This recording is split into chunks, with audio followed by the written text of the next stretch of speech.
लिंगा घाट परिसर बघू शकता. नर्मदाचं विशाल असं पात्र लिंगा घाट. आणि पुढे आता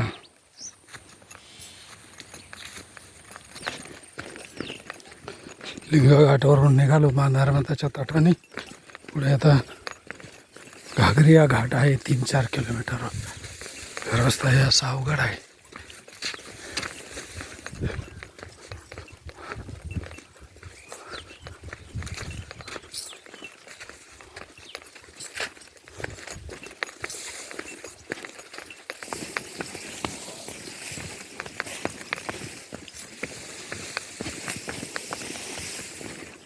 आजचा 28 तारखेचा हा असा खतरनाक प्रवास आहे. बघू शकता आपण अशा शेतातून अशा गावातून वजच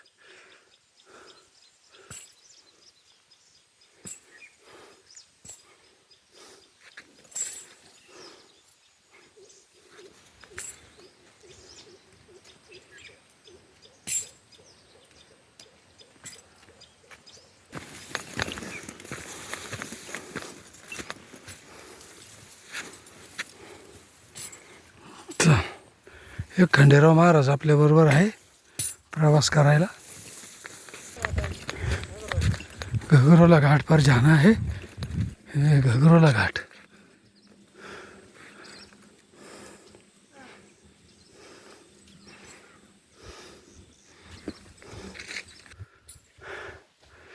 लिंगिया घाट इथून आम्ही आता घगरोला घाटाकडे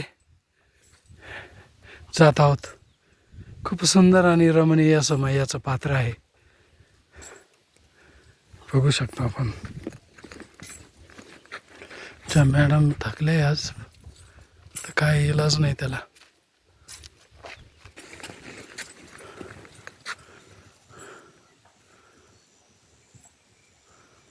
खूप सुंदर असं राईचं पीक आहे. आज परत एकदा राईच्या पिकातून मोहरीतून चालण्याचा प्रसंग आपल्याला आलेला आहे. खूप छान आहे.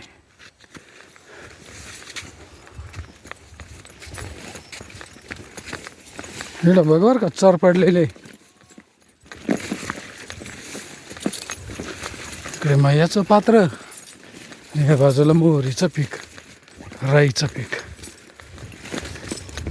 त्यातून आपला परिक्रमेचा प्रवास.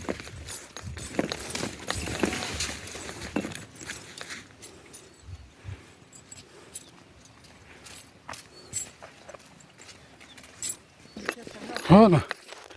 खूप सुंदर असे शेती पण आहे. मैयाच्या किनाऱ्याची सुपीक जमीन आणि त्या सुपीक जमिनीत हे गव्हाचं पीक खूप सुंदर येतं. एवढं दाट गहू आहे पण खूप हिरवागार, मनाला आनंद देणारं वातावरण आहे. बघू शकता मैयात खडका आहे आणि त्यावरती पक्षी बसलेले.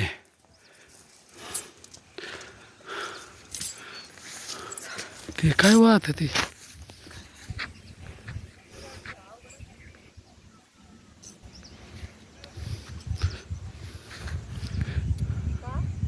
हो गाडी.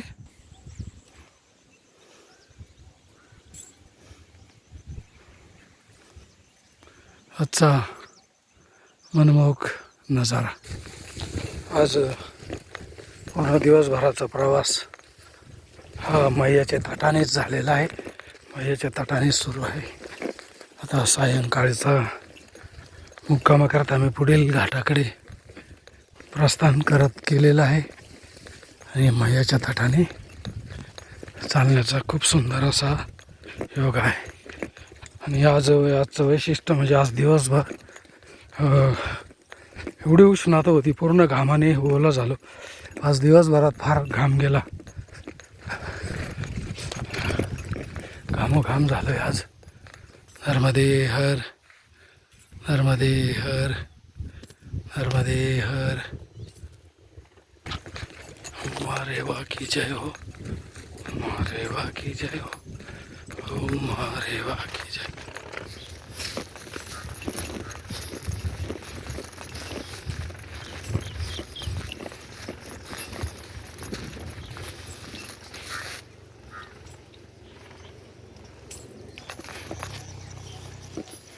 बघा मित्रांनो, मैयाच्या अगदी एवढं जवळून चालावं लागतं.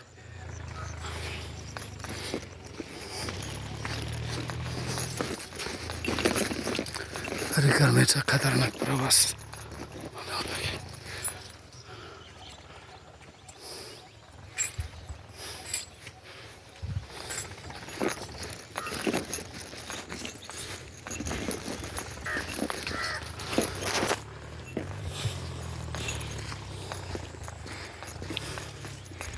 मैयाच्या तटातटाने खूप जबरदस्त पात्र आहे आज.